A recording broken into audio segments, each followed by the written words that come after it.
You know now why that is not my favorite of the gospel texts that we could read at any time. It falls into a category that I've heard preachers have used sometimes in the summer. The worst passages of all in the Bible, maybe we would call that, or terrible texts.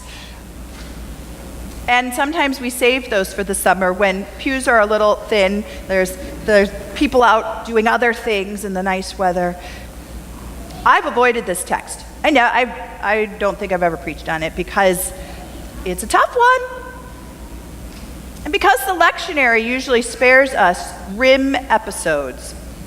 However, you can't avoid these things forever if you're a preacher. And it is noteworthy that Mark's account of the beheading of John the Baptist, it is an assigned gospel lesson for the month of July.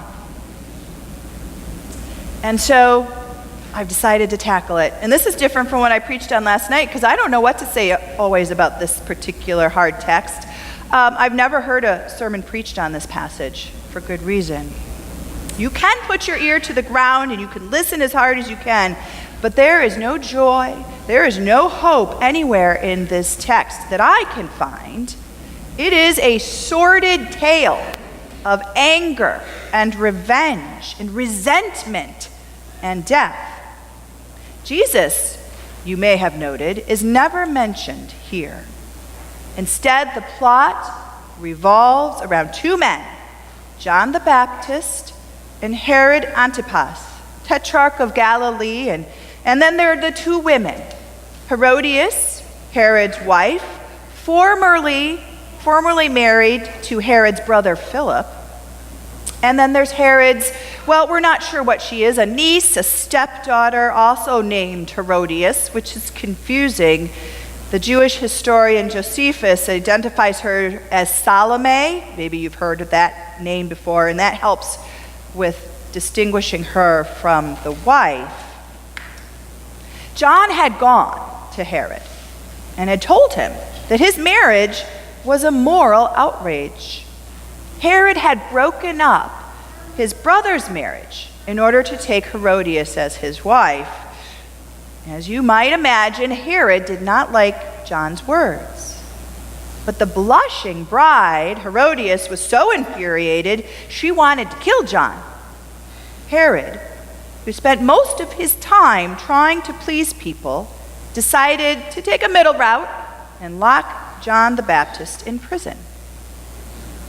Now, pardon me, things come to a head when Herod threw a birthday banquet for himself. The entertainment for the evening was provided by the family lotus blossom, if you will, Salome. She's beautiful and she dances up a storm. She dances so well that Herod tells her she can have anything she wants. When Salome asked her mother, well, what should I ask for? Herodias says, ask for John, the head of John the Baptizer. Salome returns to the party. She makes the demand, adding her own personal touch by requesting John's head be served on a platter as the last course of the banquet. Now, that's awful. That is an awful story. Herod, I will point out, did not really want to grant this request. But there are a couple things facing him in his mind. He can't afford to lose face in front of Salome or of his VIP guests gathered at this birthday banquet they'd heard him make this foolish promise. After the grotesque scene ended, what was left of John is claimed by his disciples and laid in a tomb. Though Jesus is never mentioned, the key to understanding why this sorry saga shows up where it does in Mark's gospel is its relation to both the growing fame of Jesus and the success of his disciples. On their very first missionary journey, the disciples, if you remember, cast out many demons, anointed with oil, many who were sick and cured them.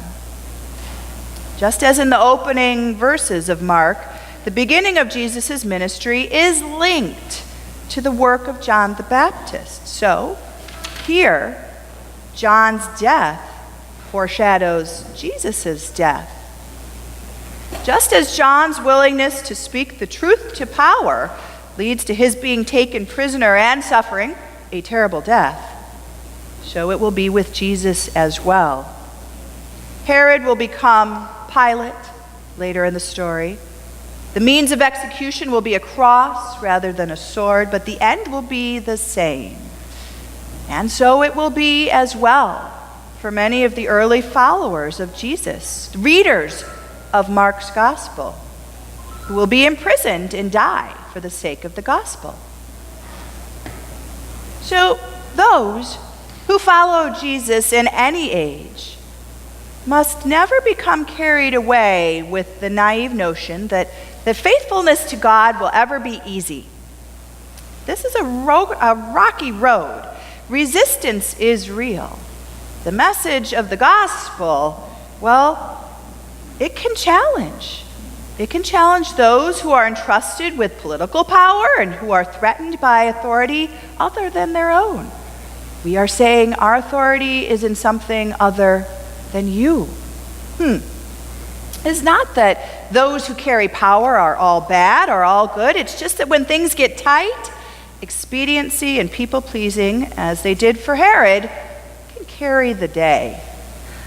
And we well know this. I know this in my own doings that cause me to scratch my own head. The capacity for evil can flourish in any human heart, regardless of outward beauty and grace. I'm not saying that's me, but there is also the ferocity of wounded pride. Think of Herodias, and wished for revenge. These are too real in our world as well. Last week I spoke of Nadia Bolz-Weber, kind of a crush on her in a way. I really like what she says and the things she does. And last week I talked about how she had left the church that she had planted.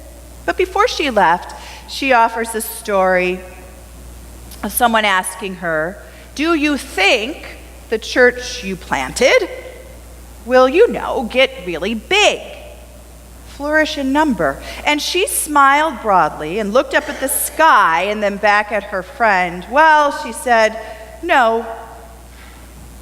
She looked at Nadia, this friend, shocked by this seemingly low self-esteem.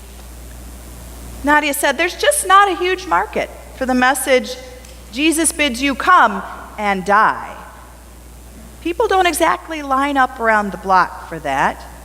But Jesus wants to make you rich seems to be doing really well right now.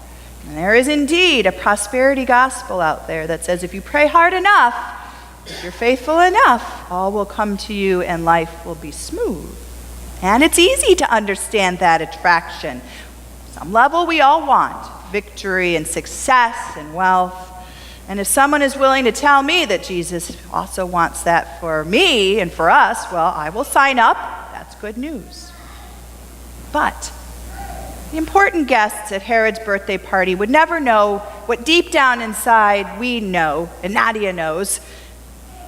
After Herod is sealed away in his grave, you and I are remembering of the story of John the Baptist and rejoicing in the gospel power that comes out of even the most difficult gospel story, such as today's, that seems to have no good news in it.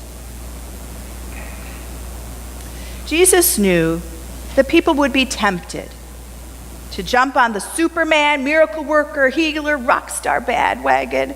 In fact, in Mark, that's why he says, don't tell anybody about healings and miracles. Because there's no way to know that this God/man is about other things than miracles. In fact, the most important things Jesus does are not those things at all. We think of Jesus as the one who walked on the water, or cured someone who was blind.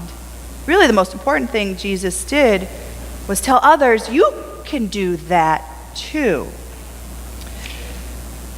We'll choose miracles, though, every time, rather than saying, oh, what must I do to address hunger, or to look at people who don't have a home, or even just the basic need for love and affection for someone who doesn't appear all that lovable or in need of affection. Maybe that's why the gospel writer puts this John the Baptist story here, in the middle of all these successes that Jesus has begun to have. You know, the disciples are riding high on the power of Jesus' healings and teachings and miracles, and it is in this state that Jesus sends them out.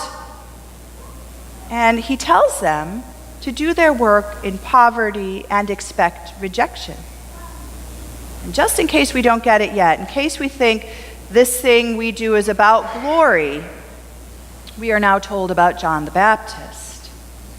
Lest we think following Jesus is about glory and not the cross, we're faced this week with the stark contrast between Herod's glory, wealth and power, and John's suffering, poverty, and weakness. We know when we really think about it, when we're able to set aside those tempting things, regard by others, acclamations. It isn't about cash and prizes, is it? It's about a suffering God who offers us life and salvation, who bids us come and die, whether it be to our own pride or whether it be to our seeking things that are fleeting. I noticed we don't have a line around the block always to get into church, but we're here because in this ridiculous, crazy, against the common knowledge of what the world does and how it thinks, we're here because we know we are not the prime actors. We are not the most important. We are not the Herods and the Herodiases. We are the people like the disciples who go in the next story that comes after this one to feed 5,000, knowing that people being fed is a lot more worthy than our name on a big screen, any of those things. And so we remember this humble story, the humbling story that isn't about Jesus' glory, but about what we can do when we don't remember the cross. Amen.